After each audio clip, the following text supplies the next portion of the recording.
지난 5일 서울 화곡동에서 주행 중인 버스 안. 뒷문 근처에 있던 여성이 갑자기 버스 기사에게 다가갑니다. 느닷없이 기사의 뺨을 때리더니 고함을 지릅니다. 야, 때리게? 그래, 다 내놔. 기사의 머리를 밀치고 마스크를 억지로 끌어내립니다. 통로 중앙으로 가는가 싶더니 담배를 꺼내 피우기 시작합니다. 잠시 뒤 꽁초를 기사에게 던지고 침을 뱉습니다. 분을 못 사귄 듯 다시 기사의 머리채를 당기더니 빈자리에 앉아 담배를 또 태웁니다. 난동은 버스기사의 신고를 받은 경찰이 도착하고 나서야 10분 만에 끝났습니다.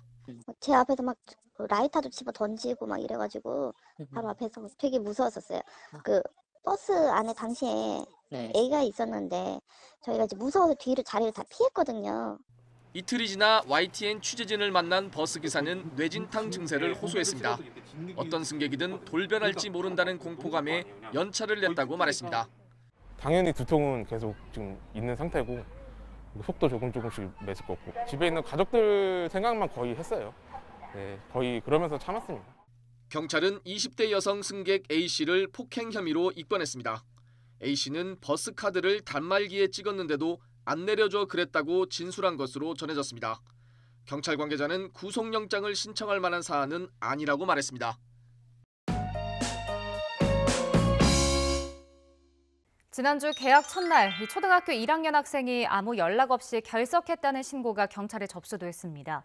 관계자들이 가정을 방문해 강제로 문을 따고 들어가 봤더니 이 깡마른 아이는 정신질환과 생활고에 시달리는 엄마와 함께 있었습니다. 홍민기 기자가 보도합니다. 서울 논현동의 한 다세대 주택. 초등학교 1학년 A군이 엄마와 단둘이 사는 곳입니다. 개학 첫날인 지난 2일, 학교 선생님들이 결석한 A군 집을 찾았습니다. 하지만 어머니는 문을 열어주지 않았고 경찰관과 구청 직원, 소방관이 나서 강제로 문을 열었습니다. 찾아오는 사람들 가끔 모시드리고 문 안 열어주고 그런 부분이 있어서 집 안엔 배달 음식 용기 등 온갖 쓰레기가 나뒹굴고 있었습니다. A군의 체격은 또래보다 왜소했지만 신체적 학대는 없었던 것으로 조사됐습니다. 왜소하다는 느낌은 조금 있었는데 뭐 그런 신체적인 그런 거는 발견할 수 없었습니다. 이 가정은 지난해 여름 이사 온 뒤 아동학대가 의심돼 3번이나 경찰이 출동했던 것으로 드러났습니다. 정신질환을 앓는 어머니가 생활고 속에 아이를 제대로 키우지 못한다며 구청 담당자가 신고한 겁니다. 파가스로 이렇게 프로스타로 이렇게 약간 조리 반조리 약간 이런 음식들 데워서 주거나 뭐 라면 물 끓여서 주거나 뭐 이런 걸로 파악은 되고요. 어머니는 아이와 함께 교통사고를 당한 충격으로 외출을 꺼리는 것으로 알려졌습니다. 경찰은 정당한 이유 없이 의무교육을 받지 못하게 하는 것은 명백한 교육적 방임이라며 어머니와 A군을 분리 조치했습니다. A군은 아동복지센터로 보내져 다른 학교에 입학할 예정입니다. YTN 홍민기입니다. 살고 싶지 않습니다. 도와주세요. 현직 경찰관의 간절한 호소. 강원 지역 일선경찰서 소속 20대 여성 경찰관 A씨가 A4 용지 23장, 긴 글을 경찰 내부 게시판에 올렸습니다. 순찰차 안전띠를 대신 매달라 하는 상사가 있는가 하면 자신과 교제했던 B 경장은 자신과의 잠자리를 동료 경찰관에게 서슴없이 얘기했고 또 다른 동료 C 순경은 B 경장에게 숙박업소 영수증을 보이며 자신과 성관계를 했다고 말했습니다. 이후 B 경장이 동료와 영수증에 나온 숙박업소를 찾아가 영장 없이 공무원증을 내보이며 CCTV를 확인했습니다. 명백한 불법 수사입니다. 여기서 그치지 않습니다. B 경장과 동료 경찰관들은 또 다른 동료 경찰관의 차량을 수배 차량으로 둔갑시켜 불법으로 차적 조회까지 했습니다. A씨와 교제하는 사이로 오해한 겁니다. 이후 사건 처리 과정도 엉망이었습니다.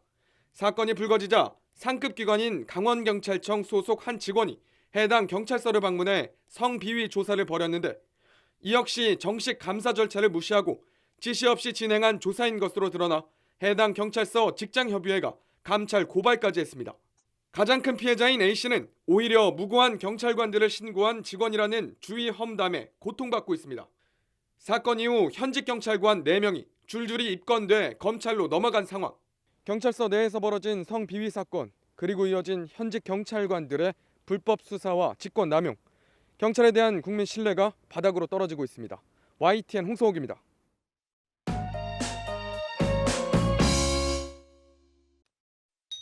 출근 시간 대로 한가운데 승합차 한 대가 멈춰 있습니다. 경찰관들이 이상한 낌새를 느끼며 차 안쪽을 살펴보는 사이 승합차는 갑자기 달아나기 시작합니다. 창문을 두드리는 경찰관을 무시하고 달리기 시작하는 승합차. 바로 그때 갑자기 나타난 카니발 차량이 승합차를 막아서고 추돌 끝에 멈춰섭니다. 경찰을 피해 도망치는 차를 목격한 시민이 도주로를 막아버린 겁니다. 지지에도 불구하고 불응하고 이제 도주를 하는 게 보여서 저도 네네. 이제 뭐 도주 차량이라는 게 직감을 하고 차를 막아서게 된 거죠. 경찰에 붙잡힌 승합차 운전자는 면허 취소 수준의 만취 상태로 신호대기 중에 잠든 것으로 드러났습니다. 시민 A씨가 막아서지 않았다면 도주하는 과정에서 자칫 대형 사고로 이어질 뻔했습니다. 아침에 러시아오 시간인데요.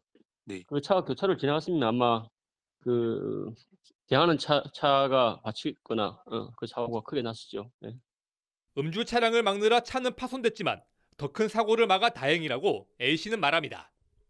만약에 저 차가 음주 운전으로 도주를 했을 경우에 2차, 3차에 큰 인명피해가 발생할 수도 있겠다라는 생각이 제일 많이 들어서 저도 이제 과감하게 이제 핸들을 꺾었던 것 같아요. 네. 경찰은 음주운전자를 막은 A씨에게 감사장과 신고 포상금을 지급하기로 했습니다.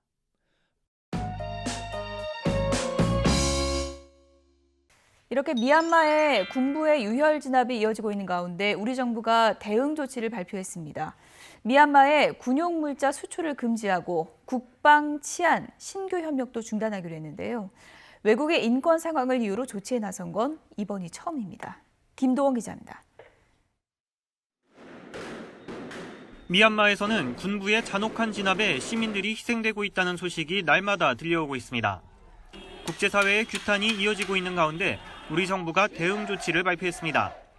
정부는 먼저 미얀마의 군용물자 수출을 금지하고 군수품에 쓰일 수 있는 산업용 전략물자 수출도 엄격히 심사하기로 했습니다.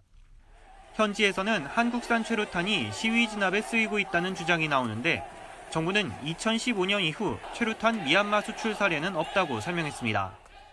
정부는 또 미얀마와의 신규 국방 치안 협력도 중단한다고 밝혔습니다. 이에 따라 양국이 추진했던 한 미얀마 국방협의체 신설, 미얀마 군 장교와 경찰 교육 훈련 등이 백지화됐습니다. 재작년 기준 9천만 달러에 이르는 개발협력 사업도 재검토하기로 했습니다. 다만 민생과 직결되거나 인도적 목적의 사업은 계속한다는 방침입니다. 우리 정부가 외국의 인권이나 인도적 상황을 이유로 사실상의 제재 조치를 취한 것은 이번이 처음입니다. 외교부 고위 당국자는 미얀마 시민들이 우리나라의 민주화 경험을 잘 알고 있어 기대를 갖고 있고 국제사회도 지금은 특단의 조치가 필요하다는 인식을 공유하고 있다고 설명했습니다. 이와 함께 국내 미얀마인은 체류 기간이 끝났더라도 현지 정세가 안정될 때까지 머물 수 있게 하기로 했습니다. 정부는 이번이 1차 대응 조치라고 밝혀 상황이 더 악화할 경우 추가 조치에 나설 수 있다는 뜻을 분명히 했습니다. YTN 김도원입니다.